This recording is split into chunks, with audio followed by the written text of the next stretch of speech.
नमस्कार। हम सब लोकतंत्र या डेमोक्रेसी की बात तो बहुत करते हैं, पर इसकी असली ताकत कहाँ छिपी होती है? बड़े बड़े भाषणों में? नहीं। शायद इसकी असली ताकत एक आम नागरिक के एक सीधे से सवाल में होती है।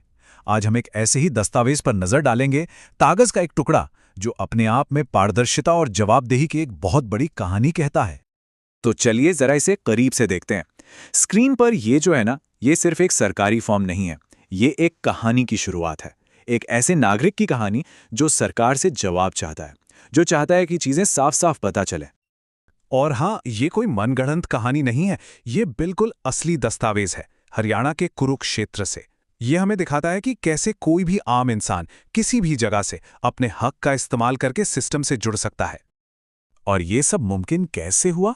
एक बहुत ही पावरफुल कानून की वजह से, सूचना का अधिकार अधिनियम 2005। ये कानून यानी आरटीआई एक्ट हर भारतीय नागरिक के हाथ में एक ऐसा औजार देता है जिससे वो सरकार के कामकाज के बारे में सीधे सवाल पूछ सकते हैं। सही मायनों में ये लोकतंत्र को जमीनी स्तर पर मजबूत करता है। तो सवाल ये है कि आखिर यह नागरिक जानना क्या चाहता है। ये जो अर्जी है, ये एक बहुत ही खास सरकारी योजना के बारे में है।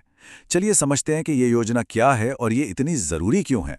यहाँ बात हो रही है स्पेशल कॉम्पोनेंट प्लान यानी एससीएसपी की। अब ये है क्या? आसान भाषा में कहें तो ये एक ऐसी सरकारी स्कीम है जो ये पक्का करती है कि विकास का फायदा और सरकारी पैसा समाज के उन तबकों तक पहुंचे, खास तौर पर अनुसूचित जाति समुदायों तक, जो अक्सर विकास की दौड़ में पीछे रह जाते हैं। अब आते हैं इस अर्जी के सबसे जरूरी हिस्से पर, यानी वो सवाल जो पूछे गए हैं। और ये कोई हवाई सवाल नहीं है, ये बहुत ही सटीक और गहरे सवाल हैं जिनसे पता चलता है कि पूछने वाले ने पूरी रिसर्च की है। 1, 2, 3 नहीं, पूरे 11 सवाल। और ये नंबर, ये सिर्फ एक गिनती नहीं है। ये दिखाता है कि एक नागरिक अपने समुदाय के लिए कितना फिक्रमंद है और सिस्टम को बेहतर तरीके से समझने के लिए कितना उत्सुक है। तो आखिर इन 11 सवालों में पूछा क्या गया है? इनको ना हम 3 हिस्सों में बांटकर समझ सकते हैं। चलिए एक एक करके देखते हैं।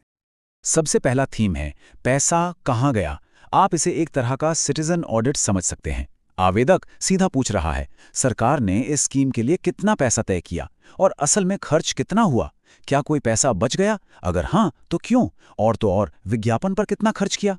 ये सवाल सीधे पारदर्शिता की जड़ पर चोट करते हैं कि जनता का पैसा आखिर जा कहाँ रहा है। दूसरा थीम है जमीनी हकीकत। पैसा तो ठीक है, पर क्या वो पैसा जमीन पर काम भी आ रहा है? आवेदक जानना चाहता है कि जिले में कौन कौन सी स्कीमें असल में चल रही हैं।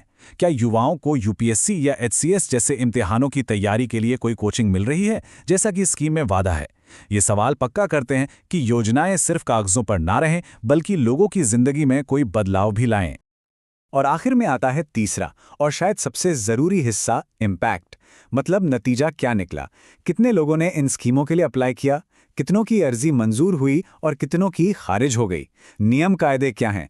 क्या कोई सरकारी जांच या ऑडिट रिपोर्ट है जिससे पता चले कि सब ठीक चल रहा है? ये सिर्फ सवाल नहीं है, ये सीधे सीधे जवाबदेही की मांग है। तो हमने ये तो देख लिया कि क्या क्या पूछा गया, पर अब सवाल ये है कि ये इतना जरूरी क्यों है? इस एक अर्जी की अहमियत इन सवालों से कहीं ज्यादा है। देखिए, इस डॉक्यूमेंट के आखिर में एक छोटा सा हाथ से लिखा हुआ नोट है, और यही नोट इस पूरी कहानी को एक मानवीय पहलू देता है, एक नया मोड़ देता है। ये सिर्फ एक औपचारिकता नहीं है, ये इस अर्जी के पीछे जो इंसान है उसके बारे में बहुत कुछ कहता है। और इस नोट में क्या लिखा है? सिर्फ एक लाइन, मैं एक बीपीएल कार्ड धारक हूं, मेरा आरटीआई शुल्क माफ है। एक छोटी सी लाइन, पर इसका मतलब बहुत गहरा है।